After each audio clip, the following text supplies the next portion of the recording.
Airport UP के अंदर लगभग 2.5 एयरपोर्ट संचालित होते थे। 2.5 का मतलब 2 एयरपोर्ट पूरी तरह क्रियाशील थे, लखनऊ और वाराणसी का, और आधे में गोरखपुर और आगरा का था। गोरखपुर एक फ्लाइट आती थी, वो कभी कभी आती थी, और आगरा में भी एक फ्लाइट आती थी, वो कभी कभी आती थी। कोई भी इस प्रकार का वातावरण नहीं था। आज हमारे पास 16 डोमेस्टिक एयरपोर्ट हैं, 4 इंटरनेशनल एयरपोर्ट हैं, और भारत का सबसे बड़ा इंटरनेशनल एयरपोर्ट जेवर में इसी 28 को प्रधानमंत्री जी के कमलों से उद्घाटन होने वाला है। यह भारत का कार्गो का सबसे बड़ा और लॉजिस्टिक का सबसे बड़ा हब बनने वाला है। और साथ ही साथ जेवर के माध्यम से हम लोगों ने जेवर में एमआरओ की भी एक नई फैसिलिटी हमने दी है, जो भारत के अंदर पहली बार आपको देखने को मिलेगा, aircraft maintenance, repair and overhauling का। यह भी हम वहां पे देने जा रहे हैं। इनलैंड वाटरवे की सुविधा आपने देखा होगा, वाराणसी से पूर्वी बंदरगाह को जोड़ने के लिए देश का नंबर 1 का इनलैंड वाटरवे आज यूपी के पास।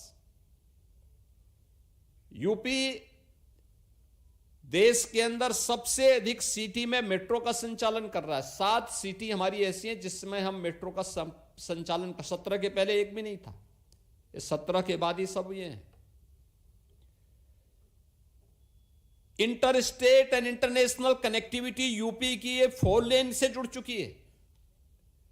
हर जिला मुख्यालय 4 लेन के साथ, हर तहसील मुख्यालय 2 लेन के साथ, और हर ब्लॉक मुख्यालय भी 2 लेन के साथ जुड़ चुका है। यह बेहतरीन कनेक्टिविटी के साथ साथ सीमलेस बिजनेस का उस प्रकार का वातावरण देने का काम आज उत्तर प्रदेश आदरणीय प्रधानमंत्री जी के मार्गदर्शन में सफलतापूर्वक कर रहा है। और उसी सफलता की उस कहानी को आगे बढ़ाने के लिए औद्योगिक विकास विभाग के साथ साथ आईटी एंड इलेक्ट्रॉनिक्स विभाग, इन विभागों में जो निवेश की संभावना हुई, जो निवेश यहां पर आए हैं, आज उसी निवेश के इंसेंटिव वितरण के कार्यक्रम यहां पर संपन्न हो रहे हैं। मुझे बहुत अच्छा लगा, हमारे गोरखपुर के 2 उद्यमी यहां पर आके निवेश अपना इंसेंटिव लिए। गोरखपुर में निवेश हो, ये 17 के पहले एक सपना था। चंदू बाबू तो यहां से छोड़ करके गुजरात चले गए थे। मैं एक बार गुजरात गया था, तो अचानक मैंने देखा कि सड़क पे भीड़ है। मेरी कार से मैं जा रहा था, तो मैंने देखा कि मैंने कहा यहां पे तो ये चंदू बाबू दिखाई दे रहे हैं। पहले मैंने समझा कि लोग, लगता है कि कोई किसान आंदोलन है या कोई अन्य आंदोलन होगा, तो ये लोग ये मान के चल रहे होंगे कोई नेता जा रहा होगा उसको रोकने के दृष्टि से।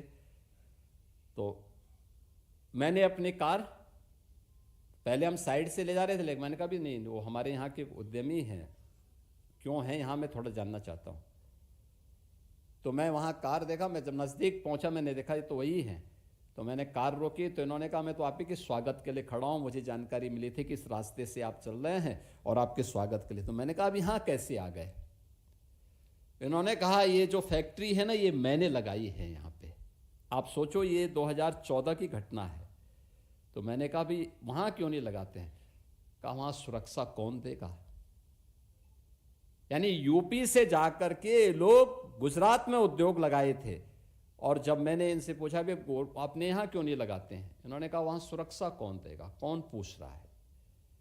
और मुझे अच्छा लगा कि उससे बड़ा उद्योग इन्होंने आज गोरखपुर में लगाया है, और गोरखपुर में वो सफलतापूर्वक संचालित हो रहा है।